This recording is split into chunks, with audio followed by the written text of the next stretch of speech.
في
الروايات التي سوف نقرأها إنه لا ظهور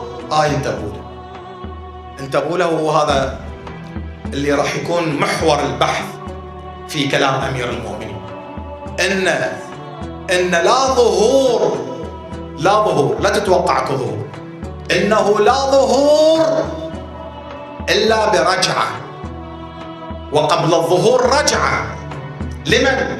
لأمير المؤمنين ولرسول الله.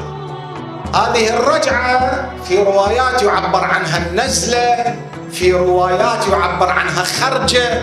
طبعا الخرجة لها مفهومها نأتي عليه، والظهور إلى مفهومه، والطلعة لها مفهوم، والنزلة ينزل رسول الله، يخرج رسول الله مع علي، يظهر رسول الله مع علي. قبل الظهور مع جبرائيل يعطون للقائم، يأتي جبرائيل يقول له أجب محمد وعلي. اللقاء وين يكون؟ في غار حراء، يا يوم جمعة، الوقت ليلة الظهور، ثاني يوم يطلع السبت يروح لمكة يعلن عن خروج القائم من محمد. هذه النزلة، هذا الظهور لأمير المؤمنين، يعطوه كتابا، ما تطلع عن هذا الكتاب، ما تضيف أنت من تلقائك لهذا الكتاب. هذا الكتاب اللي بإملاء رسول الله وخط علي بن أبي طالب يعطى للقائم من آل محمد قبل الليلة حتى يسير بما فيه. في رواياتنا أن أمير المؤمنين يخرج له خرجة قبل الظهور، يوطئ للإمام المهدي سلطانه، يوطئ للمهدي سلطانه، يكون خروجه بين الحجاز والشام. هذه المنطقة الملتهبة، هذه المنطقة اللي عيون العالم كلها الآن عليها، هذه المنطقة اللي لو يهدأ العالم هي ما تهدأ، من الحجاز مرورا بالعراق إلى الشام. سوريا والشام تشمل المناطق الأربعة، الدول الأربعة، الأردن وسوريا وفلسطين ولبنان، هذه هي بلاد الشام. إلى الشام له خرجة، كيفية هذه الخرجة، آليتها، آلية العمل، هذا كله قبل الظهور.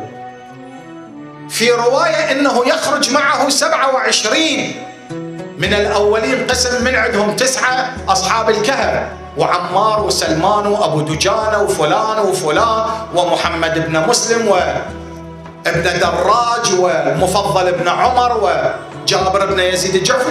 هذول يطلعون عملهم مع أمير المؤمنين تصفية كل ما من شأنه يشكل خطرا على الظهور في زمن ظهور القائم من آل محمد من الحجاز إلى الشام، عمل، وبالتالي يعطيه هذا الكتاب. إذن يوجد قبل الظهور ظهور لعلي، ظهور لعلي إذ إنه هو المهدي الأول، بعدين عودن يطلع المهدي الثاني، وإنه المهدي الأكبر، بعدين عودن يطلع المهدي الأصغر. ولا يكون ظهور إلا برجعة، والرجعة إنه هو صاحب الرجعات والكرات، وبالتالي هو الذي يقع على عاتقه أن يغير خريطة هذه المناطق التي سوف تخضع في البداية لحكم القائم من آل محمد وتأسيس دولة آل محمد.